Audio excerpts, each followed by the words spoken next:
ሰው ሲነቅ በዚህ መጠን ራስን ማስከበር ሳችል ስቀር በዚህ መጠን ትናቃለህ። ይመራኛል ላልከው ጠቅላይ ሚኒስትርህ እንኳን ለጾም እንኳን ያደረሰና አንተን አላለህም። ምክንያቱም ይጸየፍሃል። በዚህ መጠን እንኳን ያደረሰ ብላችኋል ብሏል። ክርስቲያን አላየውም። ሰኞ ቀን ነበር ጾም ሊገባ የነበረው። እሁድ ቀን እንኳን ለረመዳን ጾም አደረሳችሁ ብሎ ሮብ ለሚገባው ጾም ማለት ነው ለነሱ እንደዛ ነው ያለው። ክርስቲያኖች ምንም አልተባለ። ያው በዚህ ልክ ነው። በዚህ መጠን ባንኮች ራሱ ሙስሊሞች ጋር ይሄዱ እንትምሉታ ክርስቲያኖች ጾም ላይ ነው ሁሉ ወደዛ ያ ገዳማውያን እስቲ ጾም እናስፈታቸው ሽምብራ እንላክላቸው የሚል ለገዳማውያን ለአንድ ገዳም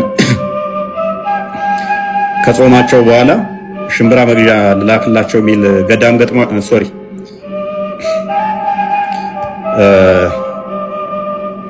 ለገዳማውያን ለአንድ ገዳም ጾም ማስፈቻ አንድ ቀን እንኳን ቢሆን ባንክም ሆነ ኤርፖርትም ሲያስፈጠር ነበረ።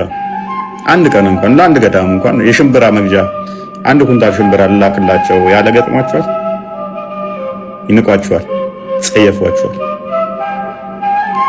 ተራ ናችሁ። ምክንያቱም ራሳችሁን አስነቃችኋል።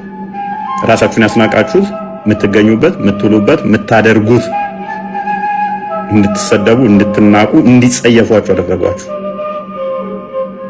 መንግስት የናቃችሁ የተጸየፋችሁ ራሳችሁ የምትበሉ ስለሆናችሁ፣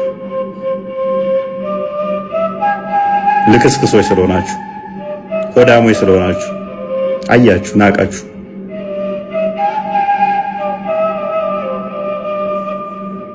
ተጸየፋችሁ። በእናንተ ሃይማኖትን ማስናቅ ምክንያት ገዳማውያን በየቀኑ ይታረዳሉ። በእናንተ መናቅ ምክንያት ምንም የማያውቁ ኦርቶዶክሳውያን፣ ንጹህ ኦርቶዶክሳውያን፣ ጠንካራ ኦርቶዶክሳውያን አርሲ ላይ ይታረዳሉ። በአንድ ቀን 20፣ በአንድ ቀን 30፣ በአንድ ቀን 40፣ በአንድ ቀን 50 ንጹህ ኦርቶዶክሳውያን ይታረዳሉ። እናንተ ጌም አድምቁ። እናንተ ቂጣችሁን አወዛውዙ። እናንተ በብሔርና በጎሳ ተካፍላችሁ አንተ አማራ፣ አንተ ኦሮሞ፣ አንተ ትግሬ እያላችሁ ተባሉ። ገመድ ወጥረው ለሚያባሏችሁ ለነሱ እያጨበጨባችሁ እነሱን ቬኔሬት እያደረጋችሁ አባቶቻችሁን ገዳማውያንን አስበሉ።